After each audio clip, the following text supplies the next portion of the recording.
Hello, everybody, and welcome back to our final session of today's Training Industry Leader Talk Personalized Learning Experiences, sponsored by Acorn, Whatfix, Adobe, InfoPro, Learning, and Allego. So again, I'm Liz Faith, the Events Marketing Specialist here at Training Industry, and I'm thrilled to have you with us here today. Before we get started, again, would love to go over a few housekeeping items to help you interact with our speaker and get the most out of today's program. So for this session, please feel free to use that chat window for any comments, as well as submitting questions in the Q&A panel. We do have the Allego team here who will be addressing questions throughout, so do not hesitate to plug those questions. And at your end of your time here with us, I did see a couple of emails about the survey. You will receive that short evaluation survey at the end, so after the session. And we would appreciate your thoughts on today's event. And all of our sessions are being recorded and archived on trainingindustry.com, and you will receive a follow-up email from us that will include the link to the on-demand programs for you to share with your team. If this is your first training industry event, we would love to welcome you. We exist to make connections among learning and development professionals, and we offer tons of resources to support your role in L&D, like live events like today's Leader Talk, as well as through articles on our website, our magazine, conferences, research reports, membership, and our podcast. We would also love to hear about what you learned from today's session on social media, so please follow us on your favorite platforms and let's continue the conversation. Without further ado, it's my pleasure to introduce you to our final speakers of the day. David Ashe is an innovative and proven leader who delivers rapid growth and exceptional results with over 9 years of experience as a sales development professional. And Melissa Merino is a highly performed principal enterprise sales development representative at Allego, where she's earned recognition as a top SDR named SDR of the Quarter multiple times and a President's Club honoree. And with that, take it away, y'all. All right. I love that. Melissa's intro is longer than mine. I love it, Melissa. Good for you. All right. So let me just make sure everyone can see what we're going to be talking about today. All right, Liz, thanks for having us. I know we are the last session. You're all probably tired. We'll try to make this quick, get you guys out of here earlier than the 45 minutes that they gave us. But as Liz said, I'm David Ashe. I'm the Senior Director of Sales Development here at Allego.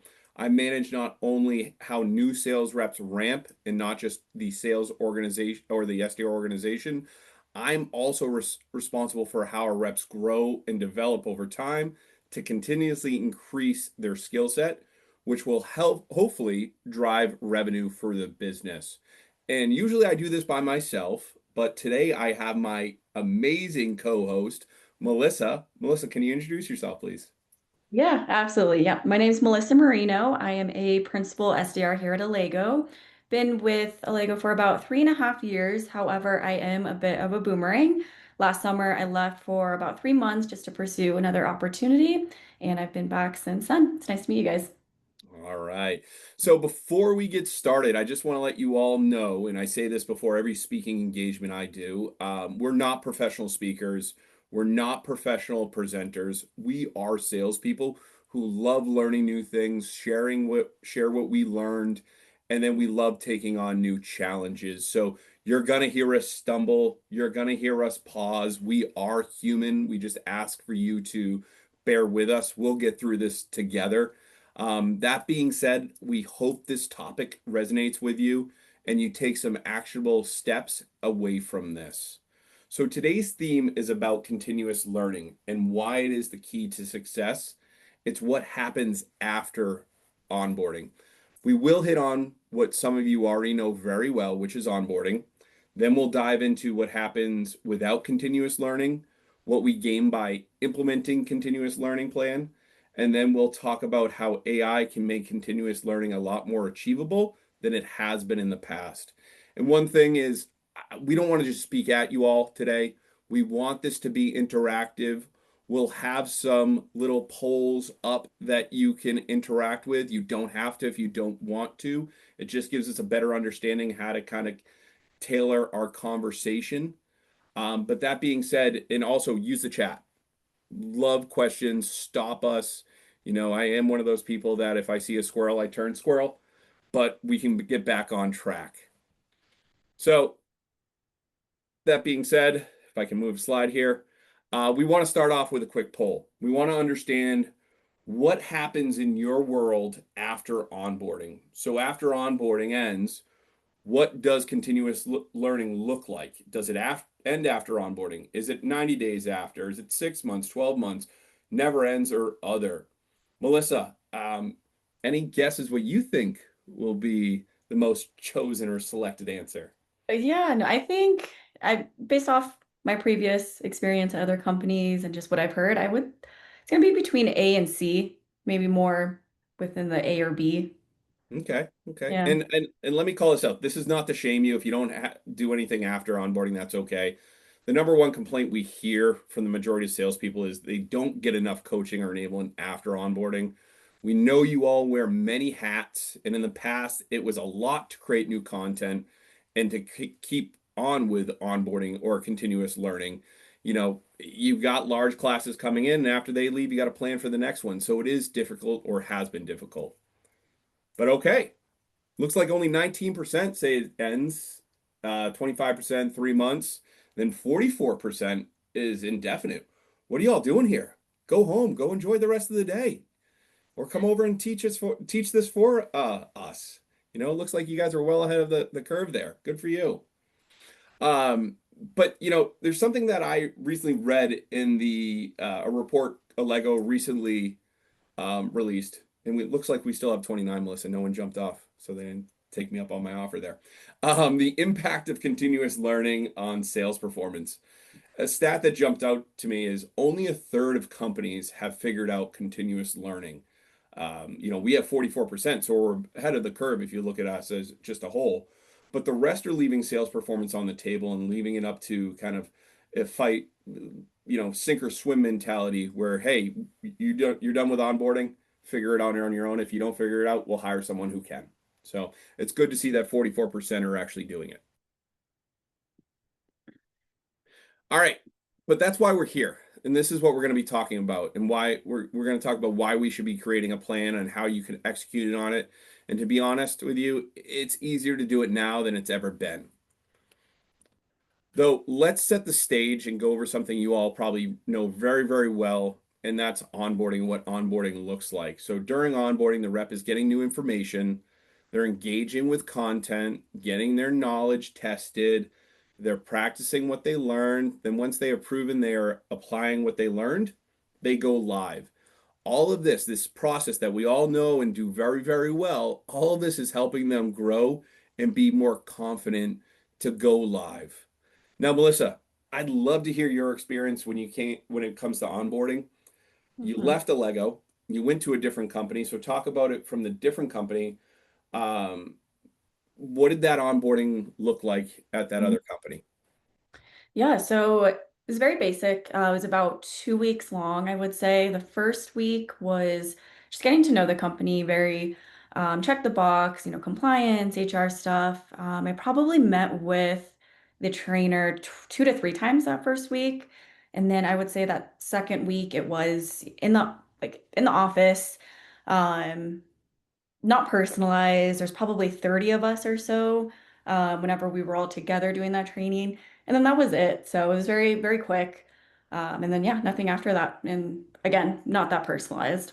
Yeah, thanks, Melissa. Mhm. Sounds like it was a one size fits all. Everyone get into a room, learn it all at the same speed. If you need more time, sorry for you. We're just going to keep pushing you down that hallway to go live, which is, unfortunate because you're not really investing in the people that you should.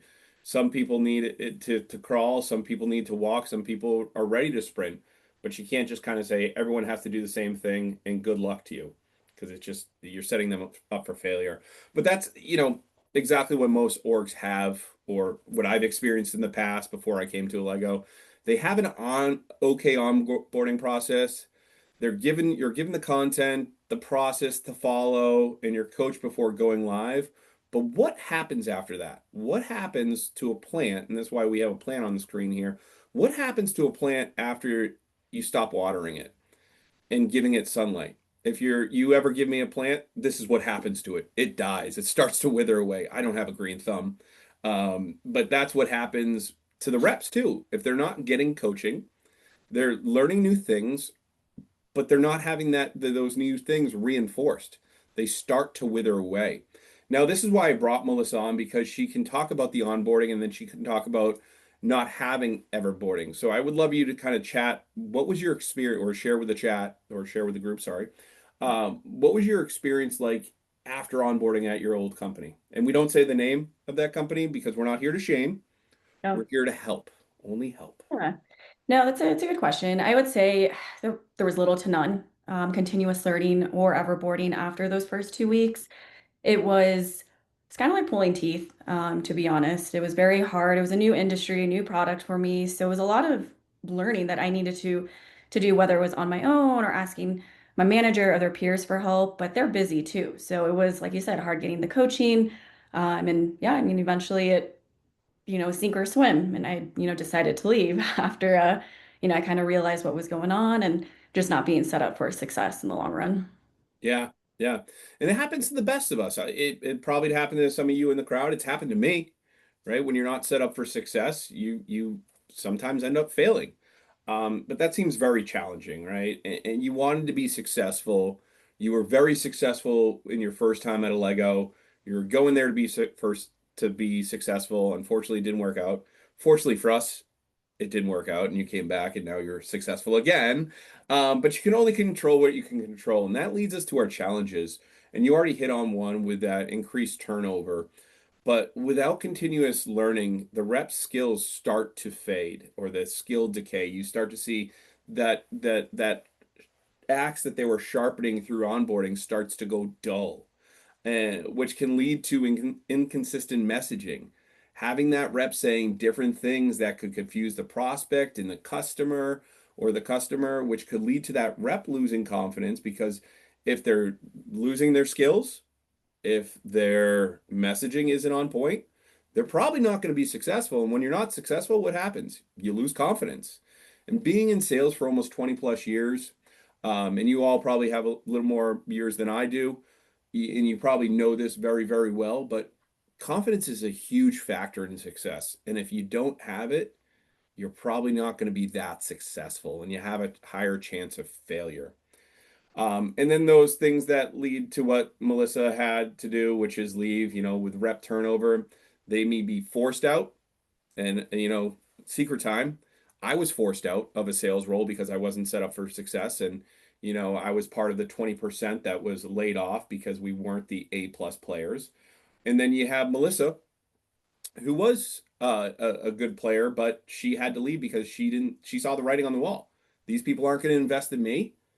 I'm going to give it 150%, but they're not going to give 150% to me. I have to go. So before we get into what happens with continuous learning, and you probably saw this word on the screen, and it was new to me before I came to Allego, everboarding. I want to define that term and go over a successful approach to everboarding. So, what is everboarding? Everboarding is continuous role relevant enablement after onboarding. It's not just, hey, we're going to give you some new things to learn. These are role relevant things that are going to make them better. It integrates learning into the flow of work, not just, hey, it's time to do some more training. We're going to ship you off to HQ, sit in a room for a week, and then come back. It's in the flow of work, so they don't actually have to leave what they're doing. They're still learning things as they're doing their role. It evolves with the product, market, and process changes. Now, Melissa, you've been here for quite some time. You came, you left, you came back. How much has the product changed, the market that we sell into, and the processes that we have here? Yeah, it's changed a lot. It's constant change. I mean, even in the 3 months that I was gone, when I came back, a lot has already changed in that time period. So it's constant. Yeah, and as we know, change is good, right? We want change. That's how you evolve. But without everboarding and without that in the flow of work, how successful do you think you would have been? There probably wouldn't be any adoption. My end, maybe the team's end, inconsistent messaging, probably would not be very successful, to be honest. Yeah, yeah. I thought you were going to be cocky there, but like, I would have done well, of course. You know me. Just kidding. And the last part is it builds mastery through repetition and real world application. And as we all know here, if you're enablers, L&D, you're a sales leader, you know that practice makes improvement. And as you start to go through after onboarding, you're doing the job, you still need the practice. The best people at their craft, yes, they do it great when they're doing their craft, but also they practice outside of their craft. I think about sports figures, the Kobe Bryant, he would go after the game, still go shoot hoops. Tiger Woods, after the golf tournament, John Daly's like, hey, come to the clubhouse and have some beers with us because you know how much Daly loves his beers. But Tiger said, no, I want to go hit balls, even though he just won that tournament. So you always have to continuously practicing to build that confidence and make sure you're the best you can be. One of the stats that was also in that continuous learning report that Allego released was 33% of organizations embedded continuous learning into their flow of work and have outperformed their peers across sales growth, engagement, and retention. I mean, it's a no-brainer. If you're enabling your folks after onboarding, of course you're going to be successful. So in a previous slide, we hit on what happens without everboarding. But what happens without a plan? So we know that the knowledge fades. Reps feel lost in complexity, right? Melissa, you came back and you're like, holy crap, all these new processes. Where do I start? Who's going to help me? How do I learn all these things? How do I make sure I'm doing them the correct way? And then coaching lacks structure. There may be coaching. Hey, let's go sit down for a session in our one-on-one. And then 6 months later, we'll do it again. But with everboarding, reps sharpen their skills consistently. They're always going back to sharpen their axe. Messaging and go-to-market alignment stays tight. Everyone's singing from the same song sheet. You don't have one group singing rock. You don't have one group singing jazz. You all have them singing R&B together, right? And then confidence grows with every touch point. And we said it before, confidence is key to success.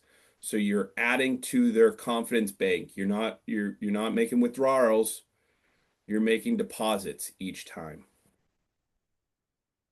Okay, so we hit on onboarding, we hit on challenges with everboarding, without everboarding, the benefits of everboarding, which is great, but let's talk about what you can implement without making it a daunting task. And you probably see these things on the screen, the 4 things, you're like, that's a lot of work. I already got a lot of work. But we're going to go over that, and we're going to go over how you can offer onboarding courses, course enrollment, how to create healthy gamification, how you give reps a safe place to practice what they learned, and how you can scale coaching to make sure you're correcting issues the reps may be running into.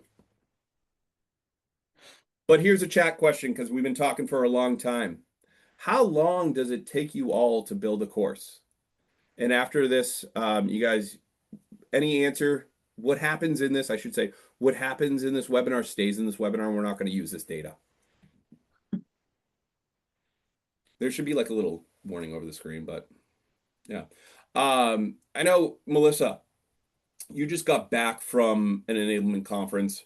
What was one of the biggest takeaways you heard that our enablers are facing?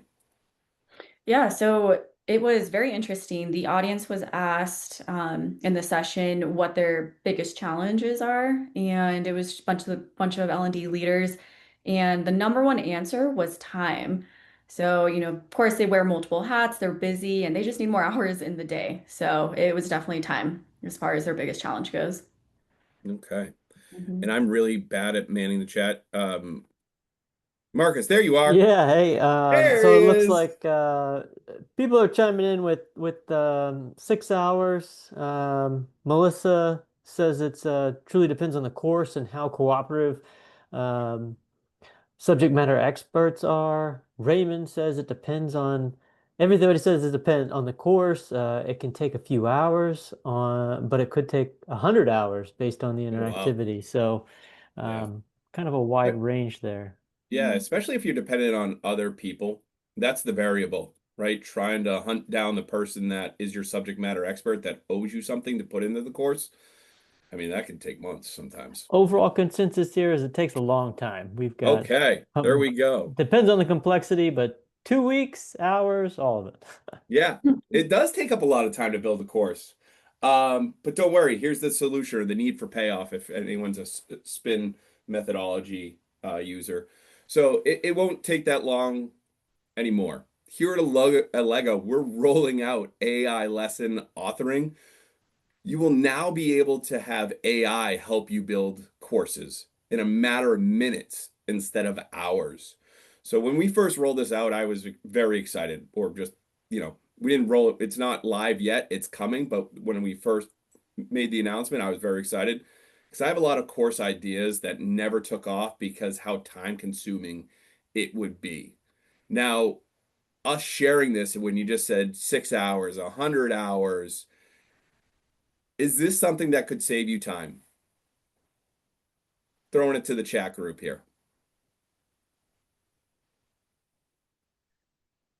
Yeah, let's see what we get. I'm assuming people are going to say yes, but let's see. Sandra said it depends. Overall consensus is it depends. Um, I like this. We're kind of like, I don't know yet. I want to er, dip my toes in the water, but I'm not sure I'm gonna yet. I like that. I like that. I like that. All right. Hopefully, Jacqueline says. Yeah, hopefully. Yeah. Fingers crossed. We got fingers crossed. All right. Here's another question. Again, just trying to keep you engaged. I know you all been dealing with this all day long. Want to make sure your fingers are still working, eyes are still working here. Are any of you using automated quizzes for reinforcement today? AI generated quizzes.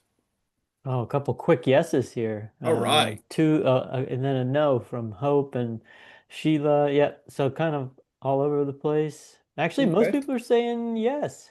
Good for you. There we go. Early adopters. Love it. Love it. Yeah. So you all know that, AI generated quizzes saves you so much time. For those who don't know about it, what if you could have AI generate a quiz for you just by a click of the button? It looks at all the information that you have in that course, and then you click the button and it creates the quiz. I don't know if you remember this, Melissa, but back in the day, and when I say back in the day, 2 years ago, this was something I hated. So it was either I had to create the quiz for the courses for the onboarding and any new thing I rolled out to the team, or the enabler had to do it. My enablement leader had to do it. And it was one of those admin tasks I hated. It took forever. I had to double, triple check to make sure the questions were relevant. I don't know if you remember this, Melissa, but you Yeah. guys would be pinging me and saying, "Hey, this question wasn't in the Yeah. course." Oh Like, yeah, I remember that. yeah. And then you Yep. all would Google it. I'm like, hey, just checking on your critical thinking skills there. But now AI can do that with a click of the button. Saves you so much time. So again, what we're trying to say here is, with AI, and I think everyone already knows this, it's not something new, or it's a huge epiphany that I just had, is AI saves you time. All right. Another chat question. I think this is the last one. Hopefully it's the last one. Has your organization adopted simulators for role plays? Oh yeah, interested to hear about this one. So we had a comment about ChatGPT in the last couple, as Melissa? creating a base for like your Yeah. training sessions. Melissa, you just got back from that conference. What, what were they talking about? What was the overall theme? It was definitely role plays, AI Yeah. role plays. Yeah, that is the hottest topic right now. Everyone wants it. If they're using it, they're always open to learning more and how it can get better. And I mean, it's changed a lot from what I've seen, even at Allego. So yeah, it's the number one thing people are wanting right now. Yeah, no one wants to get up in front of a group anymore and have to do a play with a peer, or have to have a splitter.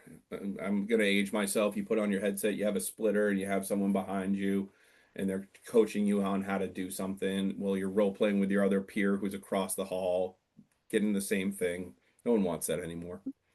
Where are we at, Marcus?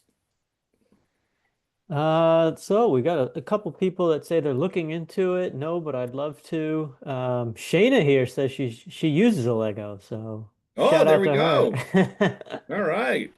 So Yep. you know about this. So, all right. So we're seeing all different types of answers here. And if you haven't looked into AI simulators yet, I would highly, highly suggest you do so. Not just because I work here at Lego, they are a game changer. This will give your rep a safe place to practice and build confidence. Again, I say confidence, these keywords that I keep saying, because confidence will lead you to success. Also, these AI role plays are always different. So it's not that linear coding where it's if, and, or this. It's a AI bot that reacts to the rep, and it reacts differently each time. So the rep can work on different questions to ask and how to answer different questions in different ways that the bot may ask. Now, from a rep standpoint, Melissa, how do you use AI simulators and what are some of the benefits you see?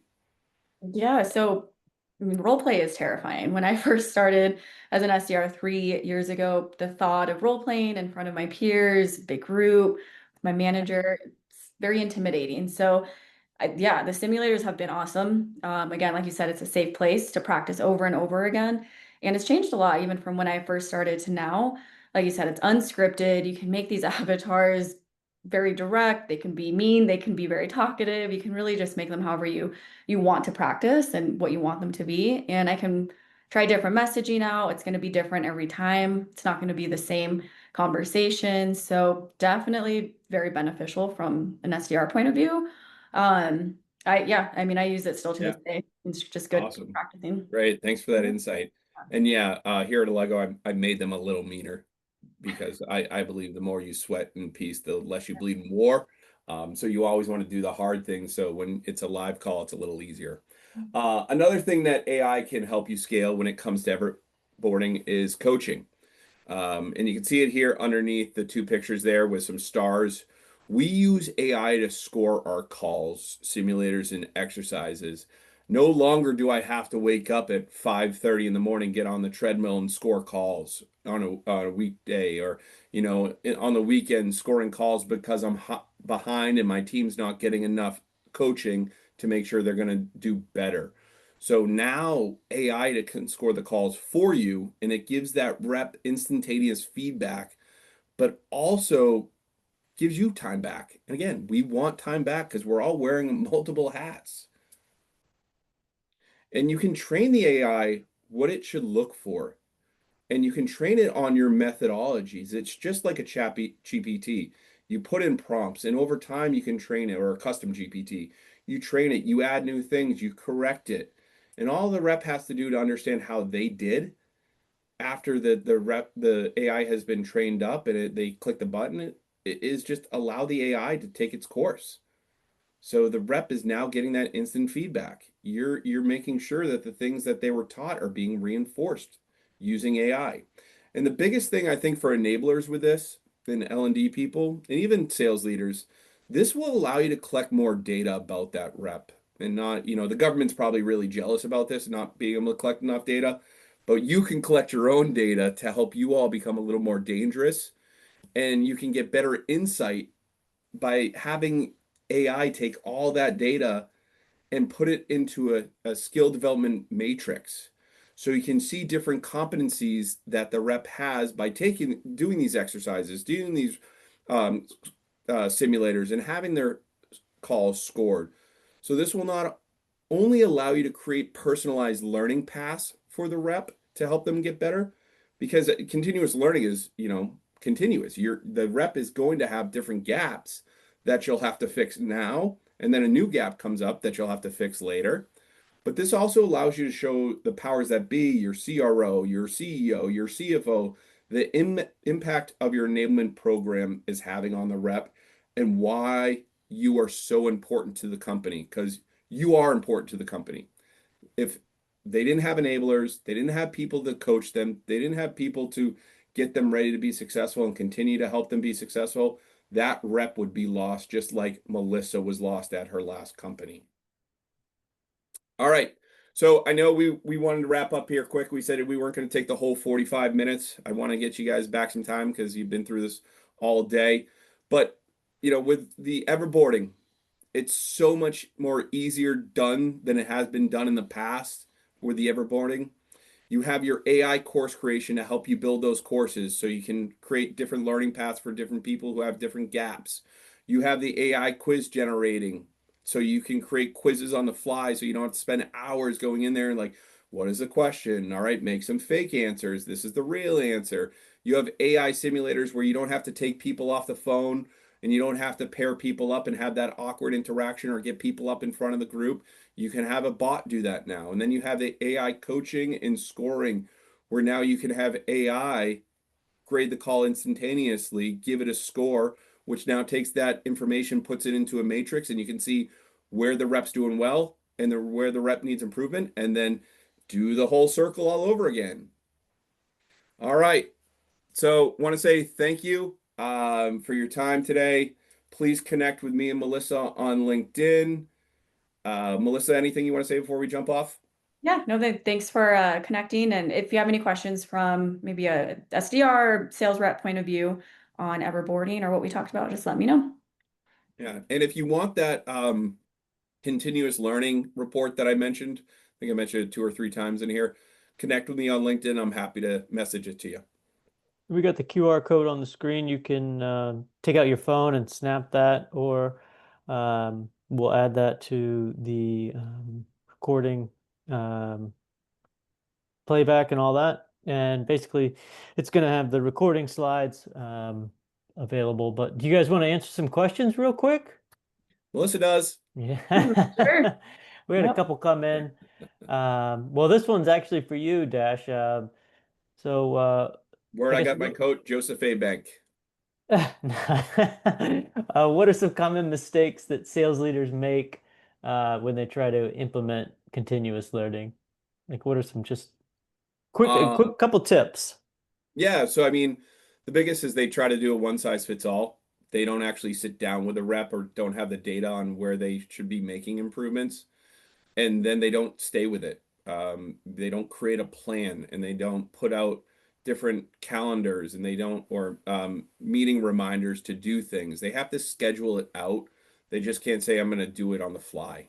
You know, if what is it? Planning to fail is failing to plan is planning to fail. So it's with anything. You need to have a plan, and you have to make sure you understand where you're looking to make improvements by talking to that rep or looking at the data before actually rolling it out. One size fits all is back in the 1990s.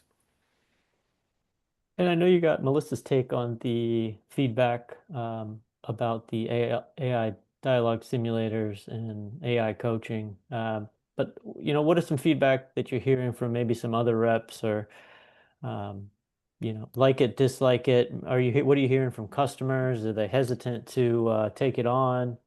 Anything Our like that? customers love it. Our reps love it. I have some friends that use it at different organizations, and it allows them to, in their salespeople, it allows them to work on their skills. Some days they don't have meetings, and they're doing all their admin stuff, and then they have a meeting, but it's later in the day, and it's like, hey, I'm rusty. So they use the simulator to get ready for that meeting. It's their practice. Great. So I added the digital room in case you don't have your phone on you for some reason. But you can click that link and it'll take you to Melissa and David's LinkedIn are in there as well as some free resources. I'll add what he mentioned as well. And we got one more question. How can continuous learning help reduce ramp time for new reps? You don't have to try to fit all of it into onboarding. It Yeah. allows you to space things out too. That's what we did here when I first got here. The onboarding was just jam packed with stuff. So I went through it and I looked, hey, this is something we can do while they're on the phones. We don't need to try to drive this down their throat because they're not going to remember it. They're drinking fire from a fire hose anyways. So go audit your information in your onboarding, audit that content and say, hey, what could be onboarding and what can we move to continuous learning? And then Melissa, how do you pinpoint like when you actually use like the training dialogue simulators? Well, yeah, I use it. I mean, kind of like what David said earlier. It's if I haven't had any pickups on the phone, if I'm rusty, or even in the morning, just getting ready, waking up for the day. I'll use it morning if I haven't talked to anyone on the phone for all day or a couple days, or if there's new messaging, maybe a new opener I want to try. It just kind of varies, week to week, depending on what's being given to us SDRs, or even if I just need to switch something up. If something's not working for me and I want to test it out on the simulator, it's helped me a lot for those.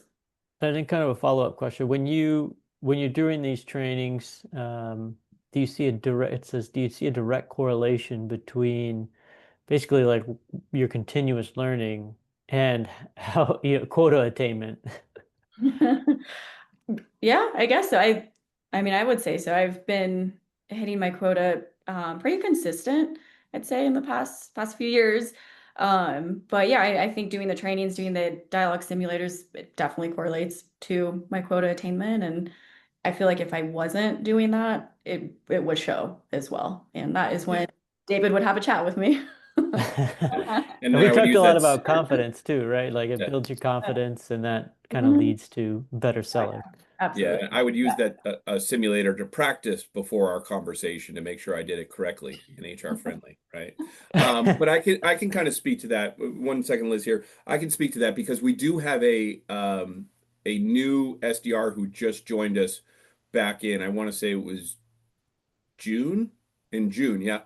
Who has been using the simulators every day. She's turning in a simulator to me to grade, and I use the AI coaching, but I do listen to it. um, she hit goal in her first month, and she's one of the only SDRs here to do that. And I do want to say, it's because she takes on the simulators very seriously, and she's using them every day to get better.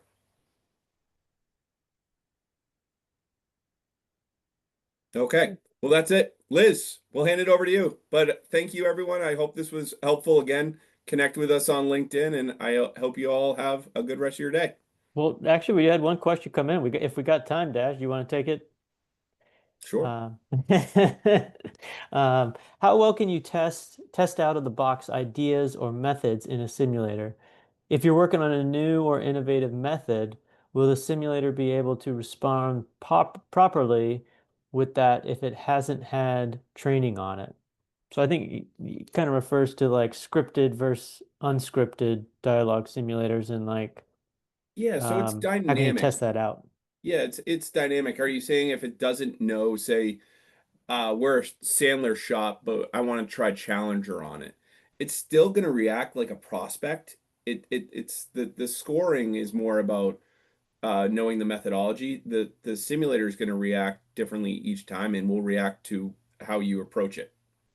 Yeah, and they're scripted and unscripted too, right? So you could actually, as the person type, like putting it together, you could have an outcome, but then the Oh yeah, yeah. unscripted So would, we have those. So we have the scripted and then the unscripted.